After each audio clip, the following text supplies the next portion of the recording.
ये हो गया हमारा टाटा मोटर्स का चार्ट।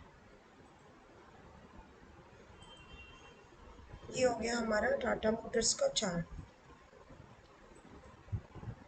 अभी यहाँ पर हमने ढूंढना है simple moving average. Moving average, simple moving average इसलिए देखना है क्योंकि सिंपल ही बेस्ट है। आप जितना सिंपल करोगे उतना अच्छा होगा। जैसे फॉर एग्जांपल हम यहाँ पे सेटिंग में जाएंगे और हम इसको 44 मूविंग एवरेज कर देंगे। आप देख रहे हो लाइन चेंज हो रही है। अब ये देखिए,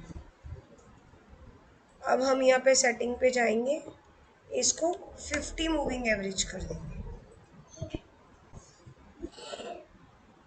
50 मूविंग एवरेज, इसका हमारे को बेनिफिट ये है, ये हमारे को प्रॉपर डायरेक्शन बता रहे हैं।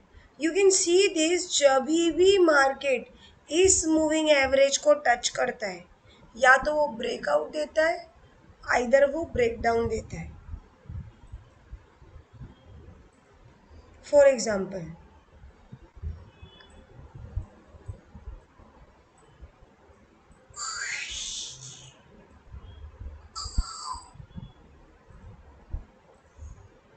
ये रहा हमारा टाटा मोटर्स। टाटा मोटर्स काफ़ी टाइम तक यहाँ पर कंसोलिडेट करता रहा। उसके बाद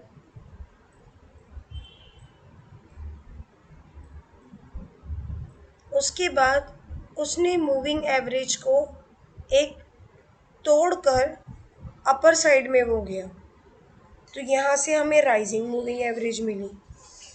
यू कैन सी दिस, यहाँ पे टच किया, हमें राइजिंग मूविंग एवरेज मिली। तो हमारी यहाँ कंफर्मेशन होती है कि जो स्टॉक है वो राइजिंग है, वो राइजिंग है, वो ऊपर जा रहा है। ठीक है, तो हमने यहाँ पे क्या करना है, हमने यहाँ पे बाय करना है। ठीक है, उसके बाद एक बार फिर मार्केट यहाँ पे आता है और यहाँ पे एक अपना लेवल टेस्ट करता है मूविंग एवरेज पे। उसके बाद एक शार्प ब्रेकआउट देता है, उसके बाद थोड़ा नीचे आता है, कंसोलिडेट करता है। तो जब ये मूविंग एवरेज सीधी है तब हमने कोई ट्रेड नहीं लेना है। हमने क्यों ट्रेड नहीं लेना है? क्योंकि हमारा जो स्टॉक है वो काफ़ी टाइम से कंसोलिडेट कर रहा है, इसलिए ये है हमारा नो ट्रेड जोन। अगर फिर भी किसी को लगता है कि मुझे तो लेना चाहिए, अगर स्टॉक्स खड़ा है, फिर भी किसी को लगता है कि उसकी ट्रेड बनती है तो वो ले सकता है। चांस अगर उनका अच्छा है तो हो सकता है उनको अच्छा प्रॉफिट मिले अगर कभी मार्केट ऊपर चला गया। अदरवाइज अगर आप बैंक निफ्टी वगैरह में या ऑप्शन ट्रेडिंग में जब स्टॉक ऐसे स्ट्रेट होगा आप ट्रेडिंग करोगे तो प्रीमियम डीके करके आपका बहुत लॉस होगा। तो हमने ट्राई क्या करना है, जब राइजिंग है मूविंग एवरेज तब हमने अपना जो स्टॉक है उसको हमने बाय कर देना है, और जब स्ट्रेट है तो हमने होल्ड नहीं करना है। या तो फिर हम अगर उसकी स्टॉक की 30 मिनट्स पे देख लेते हैं। फॉर एग्जांपल हम 30 मिनट्स के चार्ट पे देखते हैं। 30 मिनट के चार्ट्स पे what we can see is,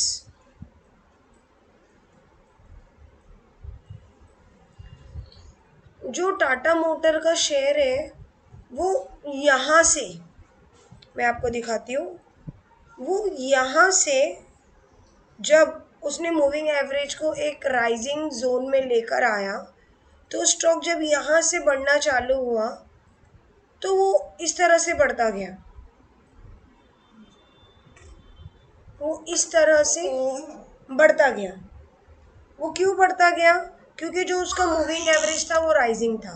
तो जब कभी भी राइजिंग मूविंग एवरेज है जो कि 2 साल का बच्चा भी देख के बता सकता है कि ऊपर की तरफ जा रहा है। तो जब कभी भी राइजिंग मूविंग एवरेज है, हमने गलती से भी सेल नहीं करनी है। जैसे फॉर एग्जांपल अभी हम किसी और को ले लेते हैं, कोई और स्टॉक को देख लेते हैं, जैसे कि महिंद्रा एंड महिंद्रा। ठीक है, अब इसमें हम सारे लेवल्स हटा देते हैं। अभी हम जो मूविंग एवरेज है इसको हाइड कर देते हैं। ठीक है, ये आपको इसमें क्या नज़र आ रहा है? ये स्टॉक है जो मूविंग एवरेज के हिसाब से ये स्टॉक राइजिंग है। जब भी यहाँ पर टच होती है मूविंग एवरेज पे, जब ये जोन पे आके टेस्ट करता है, आई विल शो यू, जब ये जोन पे आके टेस्ट करता है तो मार्केट ऊपर की तरफ जाता है, फिर ये करेक्शन करता है, फिर इसको यहाँ टेस्ट करता है, फिर मार्केट ऊपर की तरफ जाता है। जब जब मार्केट ने इसको टच किया तब तब मार्केट ट्रेंडी हुआ। ठीक है, उसके बाद इसको इधर पे उसने टच किया, उसके बाद ये नीचे आ गया, उसके बाद भी अभी ये राइजिंग मूविंग एवरेज, इसकी जो मूविंग एवरेज है वो भी डाउन साइड में दिखा रही है। सो देर आर मैनी थिंग्स। अब हम इसको थोड़ा पीछे जाते हैं।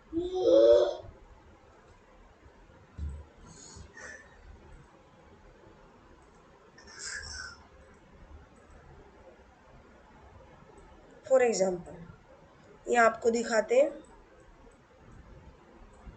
यहाँ पे मार्केट कंसोलिडेट किया, ठीक है, लेकिन जब इस लाइन को तोड़ा और जब उसको अच्छी तरह से इसने तोड़ा तो एक जब मूविंग एवरेज नीचे की तरफ आई तो हमें एक बहुत बड़ा टारगेट मिला, ब्रेकडाउन। ठीक है, और मैं आपको दिखाती हूँ, यहाँ पे भी जब उसने अपने मूविंग एवरेज की कैंडल को नीचे की तरफ तोड़कर वो आया तभी हमें एक बड़ा ब्रेकडाउन मिला, और हमें ऐसे काफ़ी छोटे ब्रेकडाउन्स भी मिले लाइक दिस। ठीक है, तो ये मूविंग एवरेज हमारे को ये बताता है कि हमारा स्टॉक अपर साइड में है, सर्किट में है, या लोअर सर्किट में है। तो इसका हमें ये बेनिफिट होता है। ओके, और अभी मैं आपको एक और चार्ट दिखा देती हूँ। For example Tata steel, Tata steel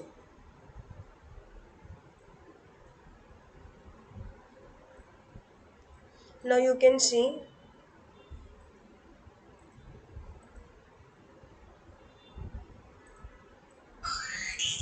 can see यहाँ पे जब इसने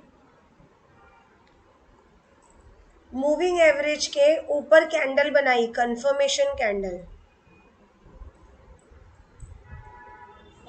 जब मूविंग एवरेज के ऊपर इसने कंफर्मेशन कैंडल बनाई, उसके बाद इसने टाटा स्टील ने एक बहुत बड़ा ब्रेकआउट दिया, एक काफ़ी बड़ा उसने हमें ब्रेकआउट दिया। वैसे हमारी जो एंट्री है वो इधर होनी चाहिए और हमारी एग्जिट यहाँ होनी चाहिए। इसका बेनिफिट क्या है, इसमें जो आपका स्टॉप लॉस होएगा ना, सॉरी, इसमें जो आपका स्टॉप लॉस होगा ना वो बहुत छोटा बनेगा, और जो आपको टारगेट मिलेगा वो बहुत बड़ा। आप 1:2 का आप 1/2 रेशियो ले सकते हो, 1/5 ले सकते हो, 1/4।